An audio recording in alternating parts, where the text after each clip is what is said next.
Welcome to the Home Buying Club. Today I want to talk about a very important part of the home buying process that so many people fail to realize is needed, and that is upfront cost. I know some of you may have seen other people in the industry talk about buying a home with no money down, getting money back at closing, and that is all true. But what you don't know is there are some upfront costs that you have to pay out of pocket before starting the home buying process. And what those upfront costs are, those are just some costs that are associated once you have a home under contract and you now begin your loan process. And I'm going to take you guys, on a small step-by-step on what those upfront costs are and help you to be prepared for those costs, because those costs need to be in your bank account, because within the first week of you getting a house under contract, most of those costs will be due and you will need to pay them in order for you to comfortably move forward in the home buying process. So let's talk about the first one. When you're out there looking at homes and you find the perfect home, you submit an offer on the home and the seller actually accepts your offer. When the seller accepts your offer, you have to write a check for your earnest money. Your earnest money basically says you are a serious buyer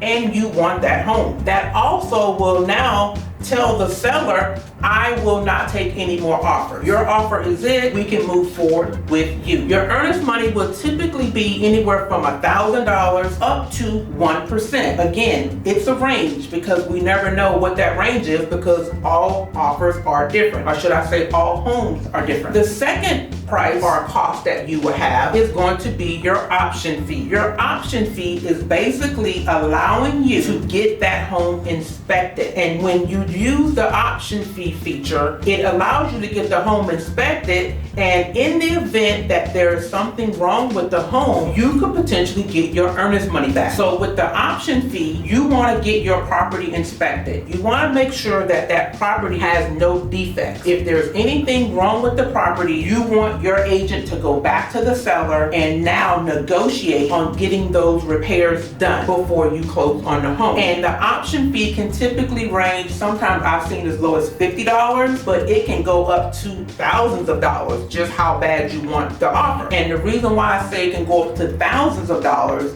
because what most people don't understand, especially when you're in a market where there are a whole lot of buyers, you want to be competitive. And with an option fee, if a seller sees that you want to pay $1,000, then they know that you are a serious buyer. But on average, I have seen option fees go from $50 to maybe $500. But again, you can talk with your realtor and you guys can negotiate on that. The third fee that you will have is your home inspection. Your home inspection is you paying an inspector to come out and inspect this home, because you want to make sure this home has no defect and you can now move forward with it. Just like with the option fee, you're just basically paying the seller a fee to take their home off the market again, because again, at closing, you can get that money back. But if you decide not to move forward with that property, the seller will keep your option fee, but you'll get your earnest money back. Now,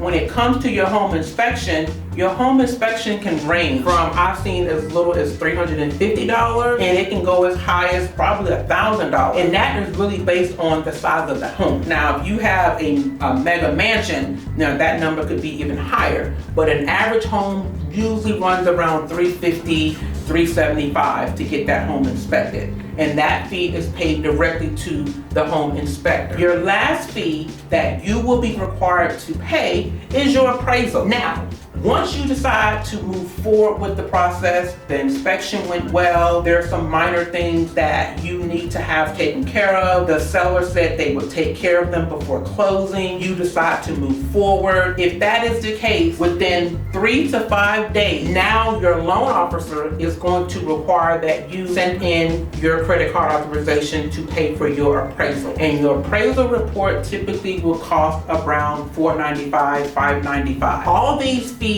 will need to be paid up front. And your appraisal fee is very important, because your appraisal basically is saying that what the seller is selling that house for is actually worth that. Because if it's not coming in based on that sales price or that list price, then guess what? Your agent needs to go back to the seller and negotiate the price if the seller really wants to sell it. But add these numbers together and your out of pocket up front is at least $1,800 to almost $4,000. So that means you need to already have this money in your bank account before you even start the home buying process. Because if this money is not there, now you're gonna have delays. And the way that contracts are set up, you have a certain number of days to be able to get this money submitted. And if you are not submitting this money, then you're gonna lose that contract. So now that you know what your upfront costs are, make sure you have that money in your bank account, and now you're ready to move forward with your home buying and pre-approval process. So, hope this has been helpful. I'll see you in the next video.